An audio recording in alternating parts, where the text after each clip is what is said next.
Magtatanong lang ho ako sa inyo mga kababayan. Hindi, tatanungin ko lang po, totoo ba 'tong lumabas sa balita na ito?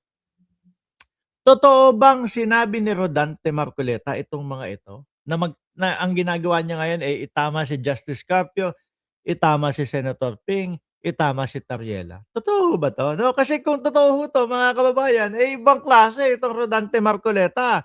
Pero ang nakikita ko ho dito mga bossing ay kumbaga ho, pangpalusot na lang ni Rodante Marcoleta itong mga ito, na ito yung pinagkakaabalahan niya. Bakit ho mga bossing? Kung maalala niyo po, si Rodante Marcoleta ay nangako sa bawat Pilipino na yung 2,000 kuryente pababa ay lilibre niya kapag siya ay nanalo, 'no? Hanggang ngayon ho mga kababayan, mga boss chipamo sir, wala pa din po akong nakikita o naririnig na galing kay Rodante Marcoleta na inuumpisahan niya na po 'yun, mga bossing. Hanggang ngayon wala ho. Nung panahon ng, pagkatapos ng eleksyon, yung mga senador, congressman, naglalatag po sila nung 10 mga uunahin nila, 'no, pagkaupo nila at nabanggit nga din po ni Rodante Marcoleta doon yung pagbabawas na lang ng VAT o pagtanggal na lang ng VAT o yung value added tax doon sa sa kuryente ho, mga kababayan. So, sa madaling salita, yung pangako niya bago mag-eleksyon, hindi ko nakita doon sa 10 na 2,000 pababa, eh, libre na. Ang nakita niyo, alam niyo kung sino ang nagsusulong ngayon? Ang ang nagpapasa, si Sandro Marcos ho, mga kababayan, 'no? Pangako ni Rodante Marcoleta, Sandro Marcos, yung, magfu-fulfill nung nung pangako niya or nung, ginamit niya doon sa panahon ng kampanya para manalo ho. Pero, sabi ni Gadon, yung daw po, yung pumalit sa Smartmatic, eh, dinaya daw para kay Marcoleta para manalo daw ho, sabi ni Gadon 'yan. Ngayon, yun namang value added tax niya mga bossing na tatanggalin, eh, ang nagpapasa naman po, eh, si, Congressman Martin Romualdez naman po, aray ko, parang puro pangako lang. So ngayon, siguro eto na yung ginagawang pampanakip butas o yung pangdahilan ni Marcoleta para masabi niyang, "Hindi ko ho kasi mapukusan, eh, yung mga ipinangako ko sa inyo patungkol doon sa mga kuryente kasi ang dami po nito, oh.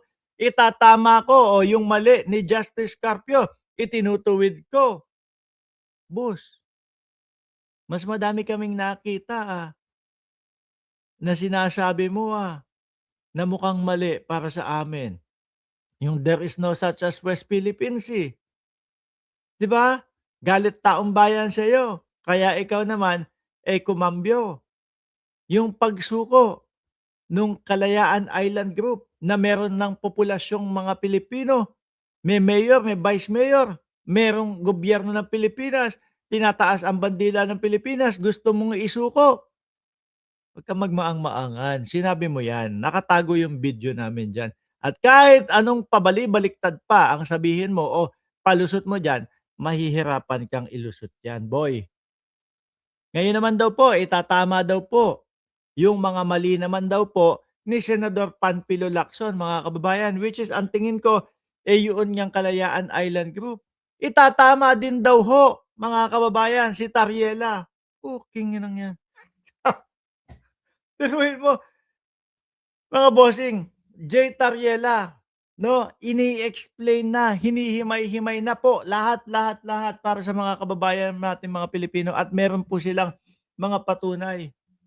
Tapos itatama ni Marcoleta, ano 'yan, para pumabor sa China at yung mga sinasabi ni Tariela ay mali. Aba, tatanungin ko ho kayo, gago ho ba kayo para sabihin niyo ito? Kaya ho ako mga bossing, kung babalikan ko yung sinabi ho, ni Larry Gadon, na yung pumalit sa Smartmatic ay pag-aari ng mga diskaya at yun ay dinaya para manalo si Marcoleta at hindi niya daw sinasabi na, si Marcoleta ang nandaya, eh, parang pinapaniwalaan ko na ngayon yun.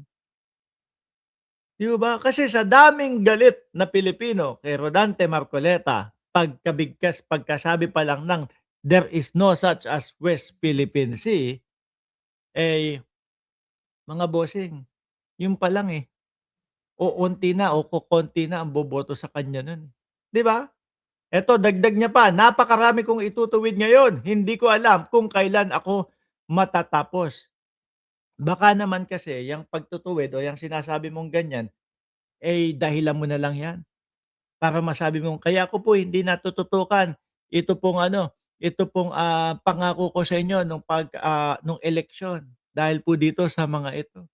Sir, nakatutok ka sa mga Duterte, nakatutok ka sa pagtatanggol sa China, nakatutok ka sa pagtatanggol sa mga Diskaya.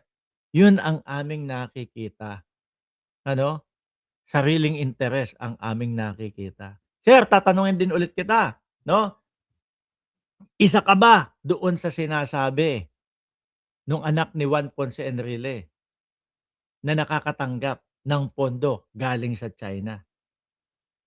Kasi po halos, Chinang-China na po lahat ng mga sinasabi niyo, Eto pong mga, frontliner po natin, mga kababayan na nagtatanggol sa teritoryo ng Pilipinas, siya po yung mga binibira ni Rodante Marcoleta, Pero salamat pa din po tayo kay Senator Ping Lacson, Justice Carpio, lalong-lalo na po kay Commodore J. Tariela kasi hindi po bumibitaw at hindi sila, nagpapatalo dito sa mga patibong ni Rodante Marcoleta.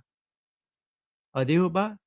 May umuugong na balita, ikaw ang magiging bisepresidente ni Sara Duterte at ikaw yung tagahabol nung mga gagantihan niyo daw, 'di ba? Para daw tuloy-tuloy daw sabi ni Sara, siyang makapagtrabaho bilang presidente.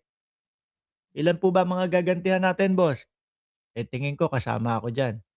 Tatago na po ba ako, boss? So, madami-dami din ho kayong ipapahagilap, ipapahanap, 'no?